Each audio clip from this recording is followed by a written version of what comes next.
Oh, hello, it is I, your boy Gomi, and we're back with some more UFC 291 action, and we're going to be looking at the main card. This is the main card main event. This is my most anticipated, most wanted, most desired rematch in the sport for the past 2 to 3 years. Ever since both these guys leveled up, basically. After they fought Khabib, I feel with Justin Gaethje, once he fought Tony, he leveled up. And after Dustin fought Khabib, I felt both fighters had leveled up massively. And I wanted them to rematch for a belt on the line.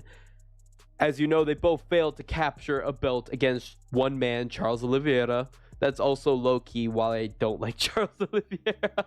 He's an amazing fighter, extremely exciting fighter, but I just don't like him because he's knocked out, or he's submitted some of my favorite fighters. They spoiled them fighting for a belt, but they're now back. They're fighting for a belt. They're fighting for the vacant BMF belt. I know a lot of people have some reservations about the BMF belt. Like I said, I enjoy it. I think it's interesting. It's something unique. It's fun.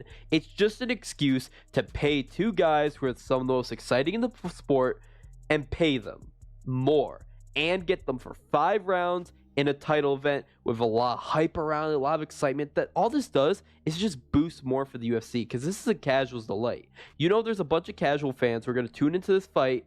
They're going to tune into this card. They're going to go, wow, this is really good. And they're going to start watching the sport more and following more. There's nothing but just positive benefits for just putting this silly little BMF title on the line. It gets people talking. It's interesting.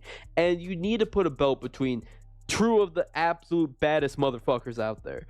Dustin Porier and Justin Gaethje throw down, they brawl, they have nothing but finishes and violence. It should be the most violent motherfucker belt, but they don't have that.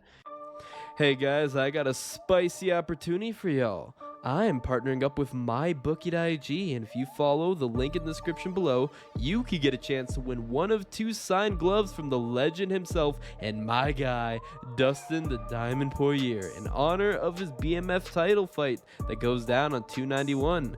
But besides the gloves, MyBookie is running other prizes you can get, such as free plays, which are just more opportunities to win some bets. Plus, you can also win some of Dustin the Diamond Porier's favorite hot sauce, which is pretty damn good, by the way. You just gotta click the link in the description to log in and follow the instructions to enter the giveaway. But you don't got an account? No worries, there's a nice sign up link in the description too. And back to the video. And let's get into this lightweight title fight. Yes, I consider this a title fight. It's a title fight. Dustin Porier versus Justin the Highlight Gaethje.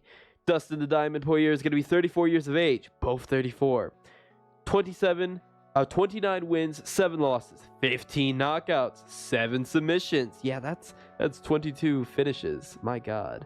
He's 5'9" in terms of height, southpaw stance, 72-inch reach advantage, a 1.39 takedown average, a 54.94% significant strike accuracy, opening up at a -135 favorite, with significant wins over Michael Chandler, Conor McGregor ×2, Justin Gaethje himself standing across from him, and Max Holloway ×2. Those are some solid wins. Those are some really good wins that Dustin has on his belt. Then he's going to be fighting up against Justin Gaethje, the highlight, the human highlight reel. 34 years of age, 24 wins, 4 losses, 19 knockouts, 1 submission. Yeah, he did get a submission. He did. He's going to be 5'11", orthodox stance, 70-inch reach disadvantage, a 0.13 takedown average. He has shot 1 takedown. He's landed 1 takedown, sorry. 60.57% significant strike accuracy, a +115 underdog, with significant wins over Rafael Fiziev, Michael Chandler again, poor Michael Chandler getting bullied to all hell, and Tony Ferguson.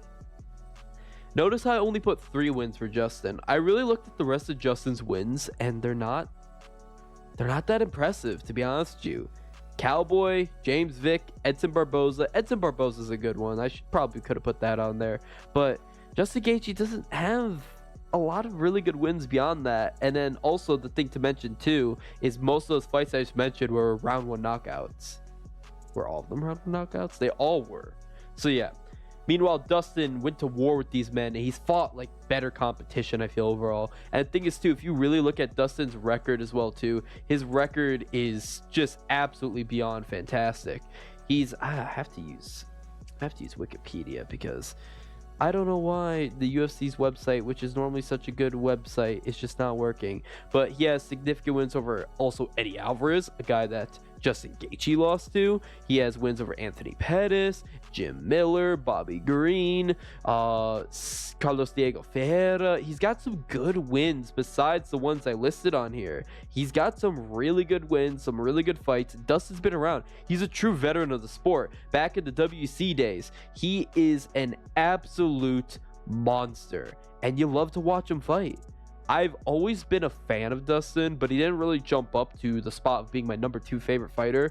It wasn't until really the Max Holloway fight where I was like, yep, nope, I love watching this guy fight. I sat there and I went, wow, this guy hasn't had a single fight where I thought this sucked. He's had just amazing fight after amazing fight after amazing fight after amazing fight. Fight of the month, fight of the year, fight of the night. He just does it all. Absolutely does it all. I love Dustin Poirier's striking. He does have good offensive, like BJJ. A lot of people think he's just a striker exclusive. He's helpless on the ground. He's got really good submission game. The problem is he goes up against some of the best submission guys who are going to submit him. Beyond that, beyond facing the champions of Khabib and Charles Oliveira, I always feel he's second best or third best. He's always one of the best guys out there. He just can never truly seal the deal and truly become the best in the division, which always hurts me because his striking is always the best. He's always by far the best striker in the division. A guy I thought was a really good striker up on the come up that could have potentially eclipsed Dustin, had the potential to, was Rafael Fiziev, who Justin Gaethje beat the crap out of. So I stand by it. Dustin Poirier is the best striker. His offensive boxing, his defensive boxing, all of it is just absolutely on point and precise. Those are his main advantages he has over Justin Gaethje, along with his absolute diamond toughness. He is a dog. He has a permanent dog in him, and it doesn't matter how bad the fight gets, how bad he gets rocked, he's going to keep going. Standing across from him is the guy he beat back in 2018, Justin Gaethje. Justin Gaethje, I feel, has improved more. I feel he's improved more over a Dustin Poirier, mainly because I feel his offensive boxing has gotten even better, despite already being good. His kicks have gotten good, and he's a lot more patient and more responsible. He can still be a little bit wild, he can still block with his face, but you look at his fight against Rafael Fiziev, his fight against Michael Chandler, his fight against Tony Ferguson, he was more reserved and he fought very intelligently. But in his 2 title fights as well against the same guy that Dustin lost to, Khabib and Charles, he fought more wilder and more reckless. He didn't have much of a choice against Khabib, but Charles Oliveira, which I saw that fight live, he didn't fight smart. He was knocking himself down and flopping all over the place. It wasn't intelligent fighting from him, to be honest with you. But beyond that, his fight against Michael Chandler is one where I'm very impressed with, and his fight against Rafael Fiziev. Those are 2 fights where I'm just so impressed by the level of skill and adjustments he's made in his career, especially his fight against Rafael Fiziev, a fight a lot of people counted him out on. I know I did. I had money on Fiziev, and Gaethje was a pretty big underdog if I remember correctly. A lot of people were like, oh, Fiziev would knock him out, it's going to end in under a round and a half, whatever. But you look at it, Justin Gaethje went all the way to the bitter end, and he won. He busted up Fiziev bad. But has he improved enough to defeat Dustin Poirier? Because Dustin Poirier, while he has improved less than Gaethje has, I still feel he's a level above. Their first fight was really good, exciting, but if you look at that first fight and you really break that first fight down, he got the crap kicked out of him. Justin really took a massive beating. Justin ate many shots to the head. I believe in the first round, he ate 60 or so significant strikes. Dustin was relentless, just nonstop. And despite getting his leg kicked to oblivion, despite the bombs Gaethje threw, and sometimes would land, Dustin stayed in it to the bitter end. He never got dropped either. That's the thing to mention. Yeah, he got rocked twice, I believe, but he never got dropped. And he dealt with 2 really bad eye pokes as well, too. and he still was able to rock Gaethje a few times and then finally drop him and knock him out. Just absolute brutal finish. He did the signature Dustin onslaught when he feels you're hurt and he just goes for blood, goes for broke. How do I feel this fight's going? I think this fight, we're going to see a more measured Justin Gaethje, but a more measured Dustin. And I feel he's going to find more kill shots. I feel he's going to do a better job of finding kill shots. And the main weapon that Justin Gaethje really had to really kind of dirty it up was his leg kicks, which I feel Dustin has greatly improved on. A lot of people don't talk about this, but ever since he fought that fight and also beyond that fight, the Jim Miller fight, those two fights were ones that really taught Dustin the power of the calf kick, and he really employed it in his game. And then it was about the third Conor fight where he decided, okay, I'm going to start actually checking them now. Because before, he did not really even check the kicks. He learned how to use them, but he didn't really check them. We saw it in the Michael Chandler fight, who Dustin also fought and beat up.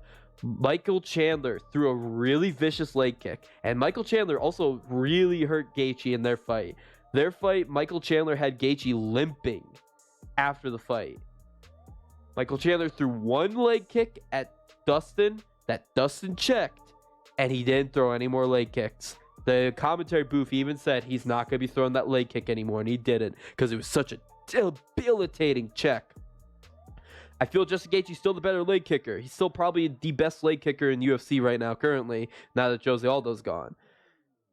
I still feel, though, that Dustin's checks are going to really get to Justin Gaethje. If he checks a bunch of those kicks, it's going to nullify Gaethje's best weapon. And he already did a good job of countering those kicks that Gaethje had with precise jabs.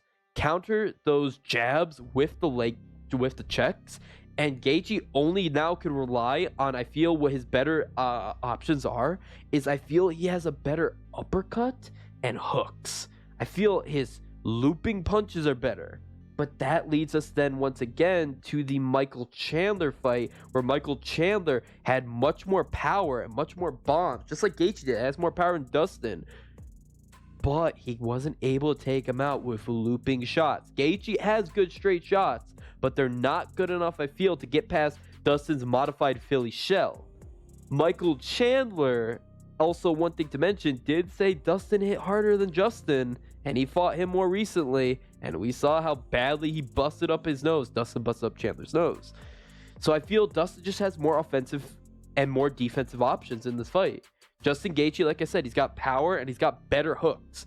But meanwhile, Dustin has better straight shots, and straight shots are more effective than looping shots. Dustin himself said that in his fight against Chandler. If he threw straight shots, he would get him out there. And Dustin's chin is just absolutely refreshed. His chin, ever since he got knocked out by Coin Flip Johnson, I couldn't even remember his first name. I remembered it was Coin Flip. I was about to say Michelle Johnson. I'm like, what the hell am I talking about? And I said Coin Flip, and it came out. But we saw in his fight against Conor McGregor and his fight against Dan Hooker, who I've been trying to pull up, but it's not letting me. Dustin ate bombs. He ate bombs. Kept going. 8 bombs from Chandler. 8 a headbutt from Chandler. And shots to the back of the head. Kept going, kept going. I feel Dustin has more power, more tools, and I think he gets some knockdowns of Justin, which leads me to my prediction of the fight. This fight will not go to distance. There's a chance to go to distance because we've seen Justin Gaethje lately has been going to distance in his fights. But I don't feel this one would, because I feel both guys are just too good finishers. I see Dustin Porier by submission. I see Dustin Porier can club, sub, knockdown, drop, hurt Justin Gaethje, and I feel he'll then go in and launch pound spurt and rear naked. He's not getting the guillotine. He's not jumping the gilly. He's not getting the gilly. But that's my main option. The only options I see for Justin Gaethje, I don't think he'll be able to beat him out in the decision. I don't think he will. If it goes the distance, it's going to go Dustin through volume. If Justin Gaethje does win, it has to be knockout, and that is absolutely a possibility. He is an extremely live dog. Don't go twisted saying Justin Gaethje has no chance. I'm leaning towards Dustin. I'm saying Dustin can win, but I feel the odds are perfect for this fight. Dustin is a slight favorite. That makes perfect sense because Justin Gaethje has the neutralizing power and he's not wild and crazy, so he'll be able to land those power shots more efficiently. And he did hurt Dustin with his hands. He did hurt him in the first fight, had him backed up against the cage, but then he didn't He fought a little stupidly. Like, you initiate a clinch. Dustin Porier in this fight, I feel, can get tagged, and while his chin has been iron diamond tough, who knows when it's going to break again. It's not going to be iron diamond tough forever, but either what's going to go, him retiring or his chin. One's got to give. I feel we have only a few more fights with Dustin, so I think his chin should be safe, which is why I'm leaning towards him. But Justin Gaethje, one thing to mention too is his chin is not refreshed. That's why a lot of people were really favoring Fiziev, because Charles Oliveira dropped the living hell out of Justin Gaethje, really badly hurt him. Meanwhile, Charles Oliveira lost in the striking exchanges to Dustin, and Dustin was absolutely piecing him up on the striking. The only problem is the grappling is where Dustin did not have a chance. So I've talked enough about this. I'm leaning towards Dustin Porier by submission, a late round submission. I'm going to say round 4 or round 3. I think he'll get a submission against Justin Gaethje, but I think it's going to be a very, very exciting back and forth fight, and I feel it is a can't miss fight. So be sure to let me know what you think down in the comments section below, and let me know how absolutely excited you are for this fight. And if you're not, why the hell not? And then be sure to like, subscribe, and follow the channel, because I'm going to be doing breakdown videos over the rest of the fights in the card. Once again, this has been your boy Gomi. Bye-bye.